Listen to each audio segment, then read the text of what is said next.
right. Hey out there. Welcome to another edition of Fintech Hustle podcast. I'm Sam Kilmer, Managing Director of Cornerstone Advisors and host of Fintech Hustle. And this is a really special edition on like 18 different levels, and I'm not going to spend too much time on. But one of the levels that this is our first edition of Carpool Edition. The backstory is we are live here in the hall, kind of not really in the hall. That's also complicated. I'll get to that in a minute. We are in the hall at the AOBA conference, Bank Directors AOBA conference. And so the story is, so I'm told the Marriott, the JW and Bank Director did not want us in the hall, which we totally get. They wanted us in the hall, but not recording a podcast. So we decided to do a little bit of a carpool action and go on a little bit of an adventure. And I took these guys on a wild ride. They really were not anticipating, which we might talk about a little later. But I'm joined by my co-host with the most pocket squares, ambassador of Quan, Cornerstone Advisors partner, Dominick. Welcome, Al. And we have a rock star cast of characters who have been very, very gracious with their time and patience today as I wandered around the desert with them on our commute to the AOBA event. So let me just quickly introduce who we got here, and we're going to jump right into what these folks are seeing going on in the business, other than we have a group of firemen here working out, which that could be like an interesting, maybe a calendar edition or something we're going to bust out later. But let me introduce our guests today. We have CEO and co-founder of Mantle, Nathaniel Harley, over here in the Look at that. white. Thanks for having me. It's a white out. Really awesome. Really awesome. We have Patriot Financial Partners partner and also Ampersand CEO Kelly Brown. Thanks for joining us. Thank you. We have Senior Vice President and CMO of COCC in Salecky right here. Hi, everybody. Very sparkly jacket you brought to the... Well, it's Fintech Hustle, right?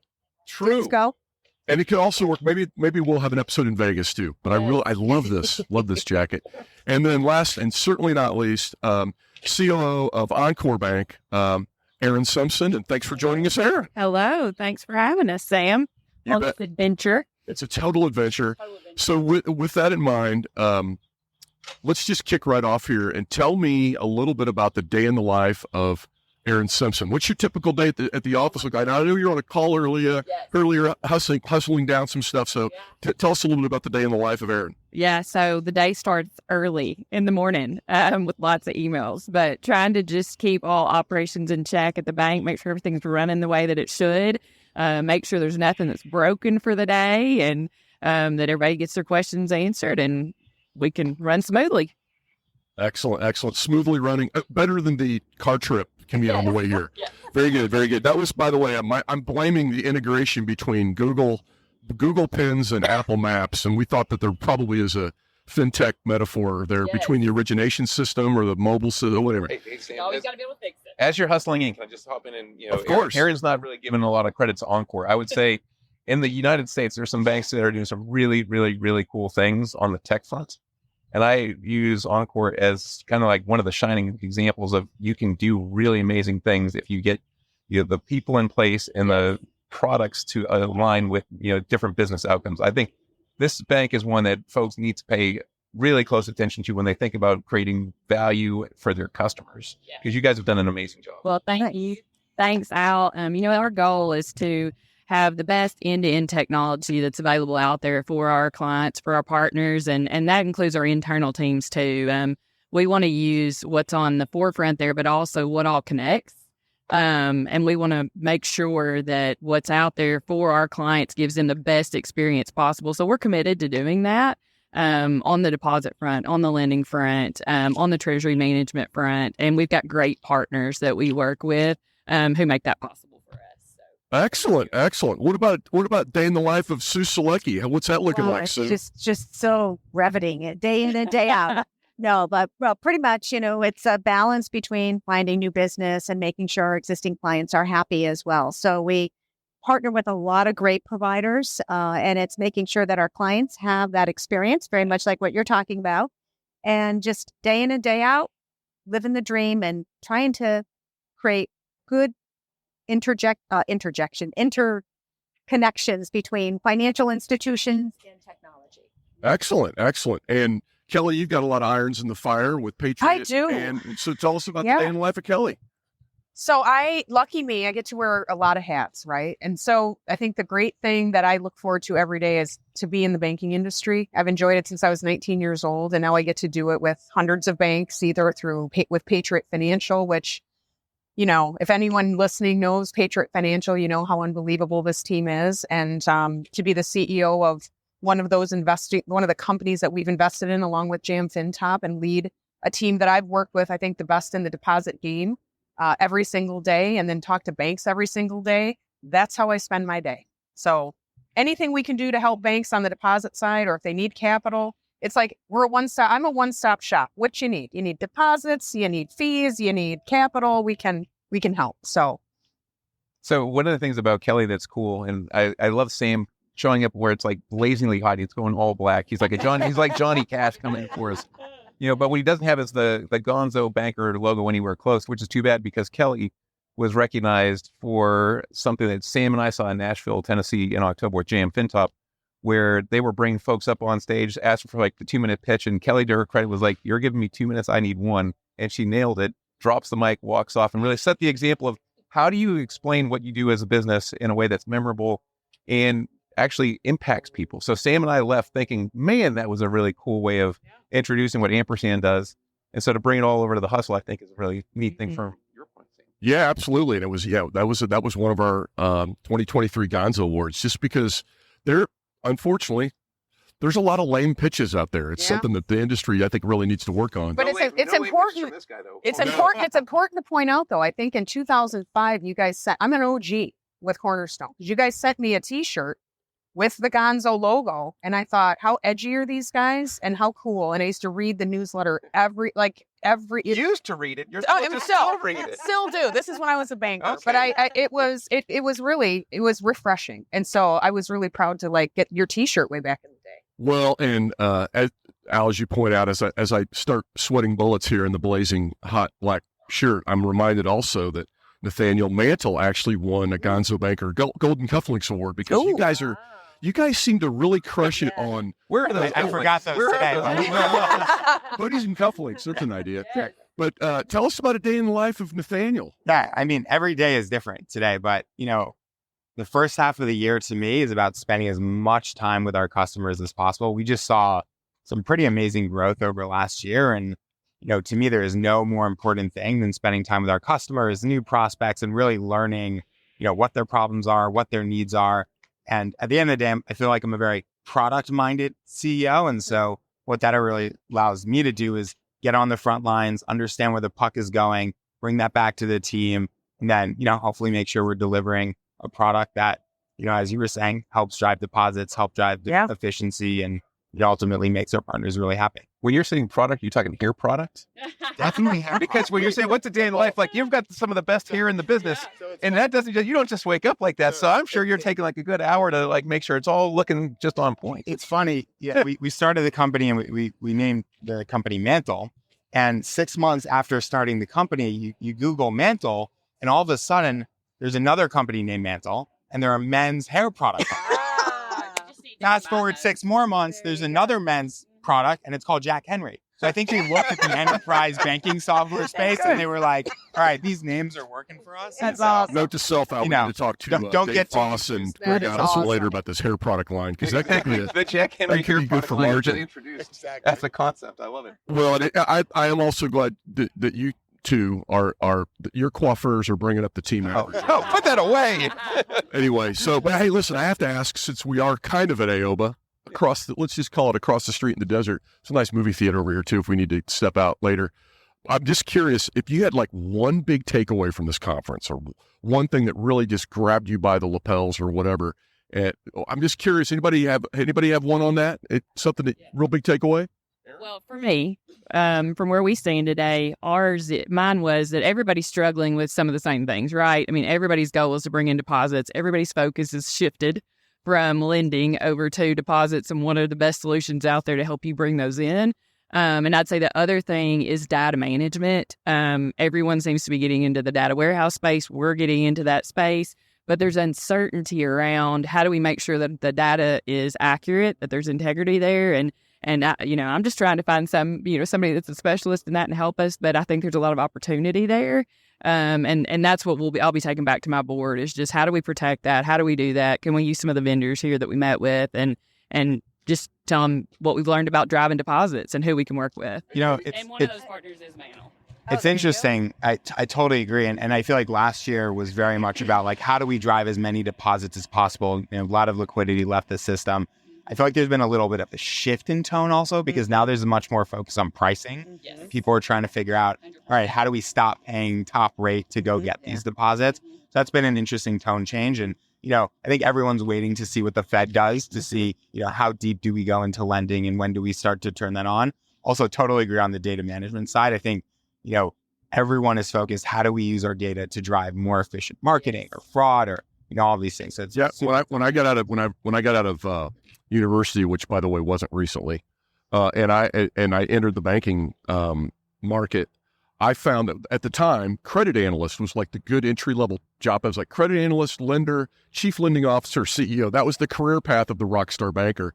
And it's almost like now data scientist or data science statistician, something like that. That may be the new credit analyst career track that we're talking about. Sam, as you're talking about this, I'd kind of like to elevate the conversation away from the tools and the kind of nitty gritty stuff to a broader, I'd almost say concern that I have just listening to, the bankers that are here. And I've been coming for a while.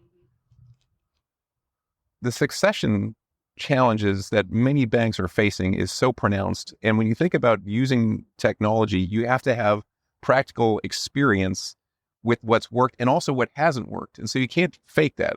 You need time and experience. And if I look at certain banks, as you especially get smaller, the CEO may not have a true number two ready to roll. And so if you're going to stay relevant and competitive, it starts with the people. And it's not, the cliche, we've got great relationships with our customers. You've got to look at your team and say, do we have the right teams in place? And if not, how are we attracting folks that understand how to leverage a Mantle type product? How do they go to COCC and say, how are we a better partner together? So it's not a vendor relationship. It's we're all in a survival game. But I would also add to that from a succession standpoint, when we've had as much M&A as we've had, training programs are gone by the wayside. The typical track that I was on with credit, management training, all of those things are shrinking.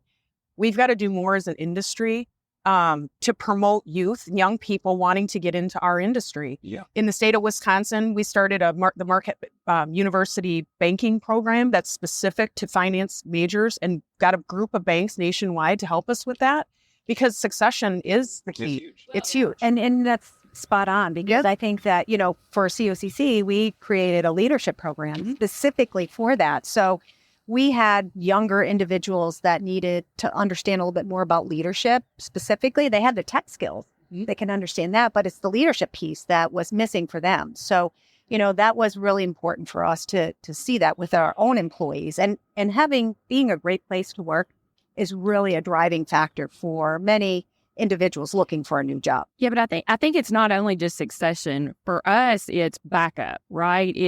I don't want to have one person who is the only person that knows how to do all of these things and manage all of this. I want multiple experts, right, in this. And so what we've done is we've built growth plans for everyone that's on our team and a mentorship program. And we've made the leaders responsible for making sure that there's somebody coming up underneath them that understands those things. And specifically on the data side, we didn't have a data management team until this year. And so now we've got that, right?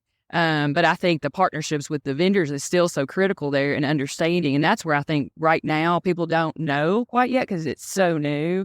What's the responsibility of the person managing your data warehouse in that company or your middleware layer? And what's the responsibility of the bank to make sure that everything is so accurate there? And Erin, are you bringing people in from the outside? So they're not bankers traditionally for data to be data analysts.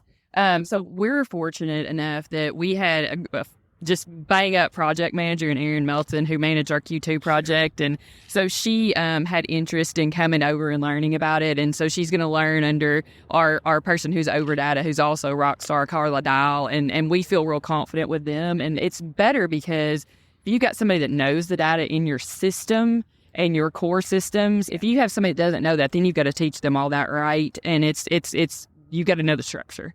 And so it makes it harder. So now that they know that, it's going to be much easier. You know, it's interesting just hearing, like, one of the things you guys are doing are bringing people that have a technology background into the bank. From the startup perspective, what we're trying to do is we have a bunch of technology folks. We're trying to bring bankers into the company to up level what we're doing and really understanding. So it's a But stay away from our people. We need our people. We need our people. I'll say it all day, every day. Every technology company should have bankers in it. Every one of them, because you've got to know what they need and what functionality they expect. To quote Bill Murray from Caddyshack, we have dogs and cats living together, mass hysteria.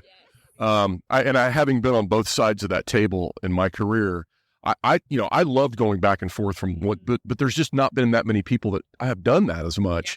And so we have to go hunting. So, hey, listen, I know we have to get you guys back into sessions. I want to be mindful of the bank director team as well as, so I think some of you, Nathaniel, you might be heading to the airport after we roast here in our You wanted me to open the door for you? This is not a pop. This is an actual car that will take him to the airport. But I can't help myself, in true Gonzo banker spirit, we like to go negative a little bit and just ask the question, is there something that you guys see that's just not working well in the industry that you think, hey, man, that could really get some attention, get some TLC, get some love? Is there anything you guys see that you just wish was working better in the industry? It's a problem waiting for someone to solve that you just don't think it's getting enough love right now. Anybody want to take a shot at that unscripted question? The one thing I would say is stronger ownership around, if you're implementing technology, make sure that you have strong ownership. You can't place it and then expect it to do something for you. You really have to manage it. You have to have a lot of care and feeding around it. And then you have to get buy-in throughout your entire organization.